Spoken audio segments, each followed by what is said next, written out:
Jambore Kepala Desa dihadiri Menteri Desa, Pembangunan Daerah Tertinggal dan Transmigrasi, Mendes PDTT, Yandri Susanto, Bupati Bogor Rudi Susmanto, pimpinan DPRD, Forkopimda, hingga jajaran pemerintahan desa dan perwakilan VT Antam. Ratusan kepala desa dari 416 desa se-Kabupaten Bogor berkumpul dalam Jambore Kepala Desa ketiga, tahun 2025 di Desa Gunung Sari, Kecamatan Pamijahan, Kabupaten Bogor, Jumat, tanggal 5 Desember tahun 2025.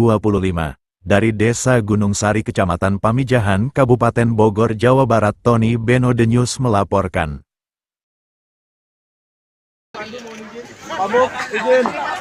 1, 2, 3.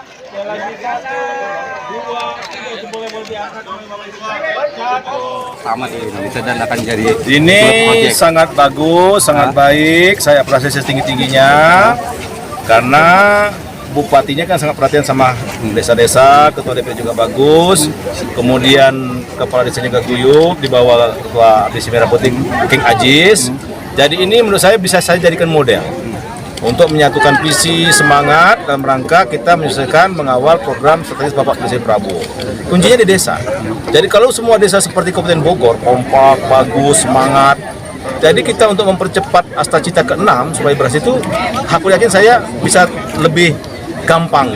Maka model-model begini menyatukan perasaan, semangat, kemudian kekompakan ini bisa melalui Jambore. Maka saya tadi sampaikan terima kasih kepada Pak Bupati, Ketua DPRD dan seluruh jajaran, para kepala desa, BPD. Ayo melalui Jambore ini kita pastikan bahwa semua program Bapak Presiden itu kita kawal dengan sungguh-sungguh. Iya bisa jadi role model. Jadi ini retreatnya para menteri sebenarnya ini kan. Bahkan ini yang ketiga berarti Bogor sudah mendahului sebenarnya. Ya bayangkan dengan swasta begini, ya bisa ada diskusi saya dengar tadi, kemudian mungkin akan muncul beberapa solusi yang akan direkomendasikan, sangat bagus sekali. Asosiasi pemerintah desa kan, perangkat, BPD, kemudian kepala desa. Dan ini sangat bagus sekali untuk membangun kebersamaan. Belum sampai ke sana ya. Sekarang kita lihat dulu polanya yang dibangun oleh Kabupaten Bogor ini, mungkin kita bisa replikasi, bisa kita tularkan kepada daerah lain. Nah nanti kita lihat polanya, apakah ini bisa menjadi model tetap sehingga nanti akan muncul ujungnya anggaran. Nah itu perlu kita kaji lebih. Dana desa sudah, jadi Permenkyu 81 itu kan menimbulkan gejolak ya, aspirasi dari 31.000 desa se-Indonesia. Saya terbuka, saya temui semua para asosiasi ketua umum kepala desa. 3 hari ini saya maraton merangkum aspirasi itu dan alhamdulillah 3 menteri desa, menteri dalam negeri, menteri keuangan hari ini sudah mengeluarkan surat edaran 3 menteri untuk menjawab aspirasi tadi yang saya katakan insya Allah hak-hak desa yang sangat mendasar, mungkin untuk guru ngaji, untuk PKK, untuk PAUD, untuk posyandu atau mungkin yang sudah membangun itu insya Allah akan tidak kehilangan hak-haknya. Jadi tak perlu lagi melakukan aksi dan sebagainya, sudah kita jawab. Ya, sudah kita ya Bogor ini kan sudah 3 kali ya Jambore-nya. Hari yang ketiga hadir, kemudian beliau mengapresiasi. Nah mudah-mudahan ini ke depan tidak hanya melaksanakan Jambore, tapi bisa juga ke depan eventnya bisa lebih besar. Tadi juga kita ngobrol mudah-mudahan Jambore bisa menjadi bisa Jawa Barat. Kemudian kita juga mungkin tidak hanya kepala desa, ke depan bisa saja dengan BPD-nya sekalian. Iya, jadi satu paket. Kan kalau bicara pemerintahan itu adalah pemerintah desa dan BPD terlihat dari penjelasannya. Saat itu kebijakan diapresi ya, nanti tinggal dengan apresi seperti apa. Tapi memang untuk pemerataan informasinya seperti itu. Kita ada anggarannya untuk rapat koordinasi, jadi berkolaborasi dengan tetap mengeluarkan anggaran Jambore bukan hanya swadaya dari Rangkaian kegiatan Jambore Kepala Desa yang dilaksanakan pada hari ini, hari Jumat, dan hari Sabtu besok tanggal 5 dan 6 Desember tahun 2025, yaitu adalah dipusatkan di wilayah Bogor Barat, tepatnya di Desa Gunung Sari, Kecamatan Pamijahan. Dan tentunya ini adalah bagian daripada program kerja daripada Asosiasi Pemerintahan Desa Kabupaten Bogor ataupun APDESI Kabupaten Bogor, yang mana ini adalah yang ketiga yang kami laksanakan. Tentunya melalui Jambore ini adalah bagian daripada salah satu untuk sarana silaturahim antar kepala desa dari 416 desa se-Kabupaten Bogor. Pak, tadi ada juga Pak Menteri.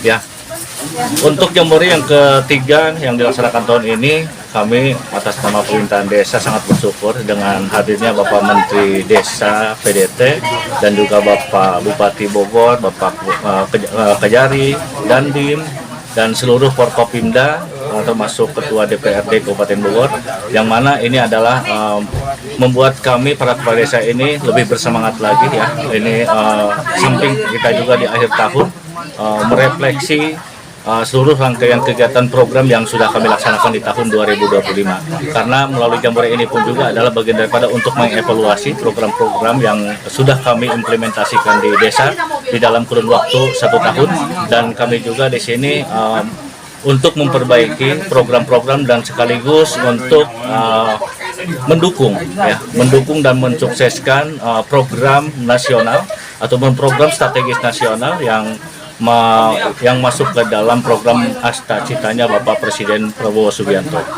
Tadi kegiatan rendernya Jambore ada bansos, baksos, dan kegiatan dialog juga nanti. Ya, dalam rangkaian kegiatan itu yang diawali dari pembukaan dan sekaligus kami juga melaksanakan santunan yatim sebanyak 200 yatim yang kami berikan santunan di kegiatan Jambore pada kesempatan hari ini, dan insya Allah nanti malam kami akan memasuki sesi dialog ataupun diskusi dengan Forkopimda, yang mana nanti yang akan menjadi narasumber yaitu Bapak Kajari, Dandim, dan Bapak Kapolres Bogor, yang sesuai dengan surat yang sudah kami sampaikan kepada bapak-bapak Forkopimda tersebut, dan mudah-mudahan melalui dialog tersebut kami akan menciptakan suatu edukasi dan suatu keakraban, yang mana kami ini atas nama pemerintah desa sangat membutuhkan bimbingan, arahan, serta masukan yang tentunya kita merujuk kepada integritas kami para kepala desa, dan dituntut untuk juga dituntut juga untuk mensukseskan program-program strategis nasional yang dibawa dalam Asta Citanya Bapak Jambore ini gimana nih Pak? Iya, saya kira Antam sebagai BUMN memang punya komitmen yang sama ya, karena memang kita adalah kepanjang tangan dari pemerintah untuk mewujudkan Asta Cita dari Pak Prabowo juga, terutama dalam hal ini kaitannya dengan Asta Cita ke-6, kita membangun dari desa dan dari bawah ya. Jadi Antam sebagai bagian juga dari masyarakat di desa, terutama untuk Pongkor berarti kita bagian dari desa-desa yang berada di sekitar wilayah operasi kita, terutama di Kecamatan Nanggung. Kita mendukung penuh program-program yang dilaksanakan oleh pemerintah untuk membangun desa-desa di sana, dan tentunya program-program yang kita laksanakan di sana kita sinkronkan dengan program-program dari pemerintah. Oke. Nah Pak, untuk tahun ini kan kita satu program unggulan itu program Garitan ya. Sebelumnya ada Jarofam, lalu sebelumnya lagi ada Pepelin Tesangku. Itu adalah program-program yang dampaknya berkelanjutan, artinya memang kita fokuskan setiap desa punya program unggulan berdasarkan potensi lokal yang ada, dan diharapkan nanti setiap desa di Kecamatan Nanggung bisa memunculkan satu keunggulan berdasarkan potensi yang dimiliki oleh tiap desa. Harapannya nanti ke depan desa-desa yang berada di seluruh desa berada di dalam wilayah Kecamatan Nanggung ini menjadi satu kesatuan yang bisa kita promosikan sebagai desa wisata, desa pertanian, yang nantinya kita harapkan dari situ kita bisa menggerakkan ekonomi, sehingga nanti ketika kita sudah pasca tambang, masyarakat desa tidak lagi ketergantungan terhadap pertambangan, tapi justru mereka bisa mengoptimalkan potensi desa yang mereka miliki. Pak, terpisah saat ini kan beberapa wilayah di Indonesia tengah bencana alam. Iya. Nah, Antam juga informasi yang kita terima bahwa menurunkan beberapa bantuan. Iya. Bantuan apa saja yang dialokasikan? Ya, pertama kami turut prihatin ya atas kejadian bencana yang dialami oleh saudara-saudara kita di Sumatera, dan sejak hari pertama kita langsung menurunkan tim ya untuk melakukan asesmen, evakuasi, kemudian menurunkan bantuan sesuai dengan hasil asesmen kita. Kita ada beberapa tim baik di Aceh, kemudian di Sumatera Barat dan di Sumatera Utara. Jadi saat ini tim kita sedang bergerak di Aceh, ada di Tamiang, kemudian di Sumatera Barat ada di Agam, lalu di Sumatera Utara juga ada di beberapa titik yang menjadi titik bencana di sana.